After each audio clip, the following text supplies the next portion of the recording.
Good morning everybody and welcome to the class studio. Today we learn 5th standard English poem Paper Boats. If you're new to our channel, please subscribe our channel, like and share our videos and press the bell icon for the latest updates. This poem Paper Boats is written by famous Indian poet, storyteller and dramatist Sri Rabindranath Tagore.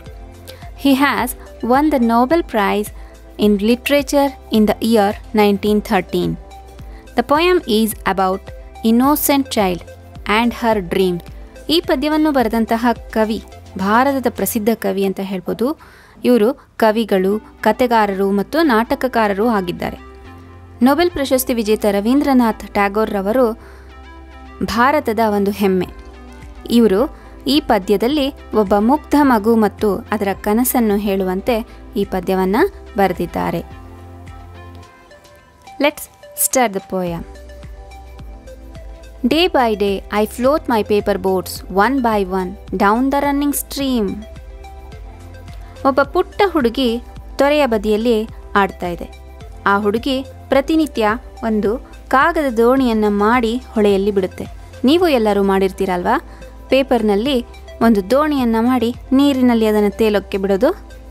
ಈ ರೀತಿ ಆ ಮಗುನೂ ಕೂಡ ಒಂದು ದೋಣಿಯನ್ನು ಮಾಡಿ ಪೇಪರ್ನಲ್ಲಿ ಅದನ್ನು ನೀರಿನಲ್ಲಿ ತೇಲೋದಕ್ಕೆ ಬಿಡ್ತಾ ಇದೆ. In big black letters I write my name on them and the name of the village where I live. ಆ ಮಗು ಆ ದೋಣಿ ಮೇಲೆ ಕಪ್ಪು ಬಣ್ಣದಿಂದ ದೊಡ್ಡದಾಗಿ ತನ್ನ ಹೆಸರನ್ನು ಬರಿತಾ ಇದ್ದಾಳೆ. ಹಾಗೆ ತನ್ನ ಹಳ್ಳಿಯ ಹೆಸರನ್ನು ಕೂಡ ಬರಿತಾಳೆ.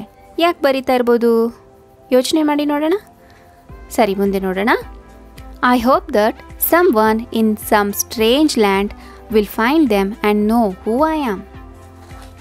ಆಕೆ ಯೋಚಿಸ್ತಾಳೆ, ನನ್ನ ದೋಣಿ ಮತ್ತಾವುದೋ ಊರಿಗೆ ಹೋದಾಗ ಅಲ್ಲಿನ ಅಪರಿಚಿತರಿಗೆ ಅದು ದೊರಕಿದಾಗ ಇವಳು ಯಾರೆಂದು ಅವರಿಗೆ ಗೊತ್ತಾಗಲಿ ಅಂತ. ಅಂತಹ ಒಂದು ಭಾವನೆಯನ್ನು ಆ ಮಗು ಹೊಂದಿರುತ್ತೆ. ಮತ್ತು ಇವಳು ಊರು ಯಾವುದು, ಯಾವ ಊರಿನಿಂದ ಈ ದೋಣಿ ಬಂದಿದೆ ಅನ್ನೋದನ್ನು ಕೂಡ ತಿಳ್ಕೊಳ್ಳಿ ಅಂತ ಬರೆದಿರ್ತಾಳಂತೆ.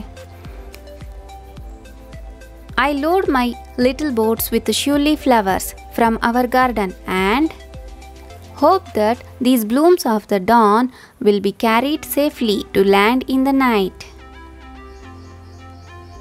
ಕೆಲವು ಸಲ ದೋಣಿಯೊಳಗೆ ಆಕೆ ಪಾರಿಜಾತದ ಹೂವನ್ನು ಕೂಡ ಇಡ್ತಾಳೆ.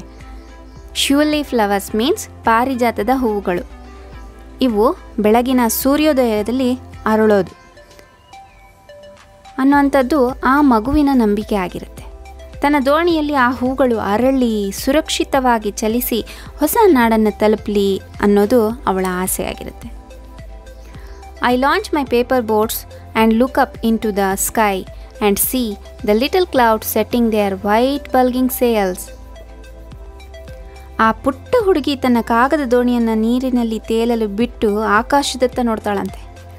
ಅಲ್ಲಿ ಚಿಕ್ಕ ಚಿಕ್ಕ ಮೋಡಗಳು ಸಹ ತೇಲ್ತಾ ಇರೋದು ಅವಳಿಗೆ ಕಾಣಿಸುತ್ತೆ. ಆ ಗಾಳಿಯಲ್ಲಿ ತೇಲುತ್ತಿರುವಂತಹ ಮೋಡಗಳು ಆಕೆಗೆ ತನ್ನ ದೋಣಿಯ ಹುಟ್ಟಿನಂತೆ ಕಾಣಿಸ್ತವೆ. ನೋಡಿ, ಎಂತಹ ಒಂದು ಸುಂದರ ಕಲ್ಪನೆ. ಕವಿ ಮಾತ್ರ ಇಂತಹ ಕಲ್ಪನೆಯನ್ನು ಮಾಡೋದಕ್ಕೆ ಸಾಧ್ಯ.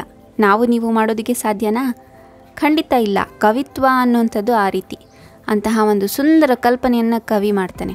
ಯಾಕೆ ಅಂದರೆ ಗಾದೆ ಇದೆ, ರವಿ ಕಾಣೋದನ್ನು ಕವಿ ಕಂಡ ಅಂತ. ಅಂದರೆ ಪ್ರಪಂಚಕ್ಕೆ, ಇಡೀ ಪ್ರಪಂಚಕ್ಕೆ ಬೆಳಕನ್ನು ನೀಡುತ್ತಿರುವಂಥ ಸೂರ್ಯನೇ ನೋಡೋದು ಸಾಧ್ಯ ಆಗದೆ ಇರೋದನ್ನು ಕವಿ ಕಾಣ್ತಾನೆ ಅಂತ. ನೋಡಿ, ಆ ದೋಣಿಯ ಹುಟ್ಟಿನಂತೆ ಆ ಮೋಡಗಳು ಆ ಮಗುವಿಗೆ ಕಾಣ್ತಾ ಇವೆ. I know not what playmate of mine in the sky sends them down the air to race with my boats. ಅವಳಿಗೆ ಆಕಾಶದಲ್ಲಿ ಅವಳ ಸ್ನೇಹಿತರು ಯಾರು ಅನ್ನೋದು ಆಶ್ಚರ್ಯ ಆಗ್ತಾ ಇದೆ. ಯಾಕೆಂದರೆ ಇವಳು ಕಾಗದ ದೋಣಿಯನ್ನು ಬಿಟ್ಟ ಥರನೇ ಆಕಾಶದಲ್ಲಿ ಮೋಡಗಳನ್ನು ತನ್ನ ದೋಣಿಯ ಜೊತೆ ಸ್ಪರ್ಧಿಸಲು ಬಿಡ್ತಾ ಇದ್ದಾರಲ್ಲ ಅಂತ ಹೇಳಿ ಆಕೆಗೆ ಅನಿಸುತ್ತೆ.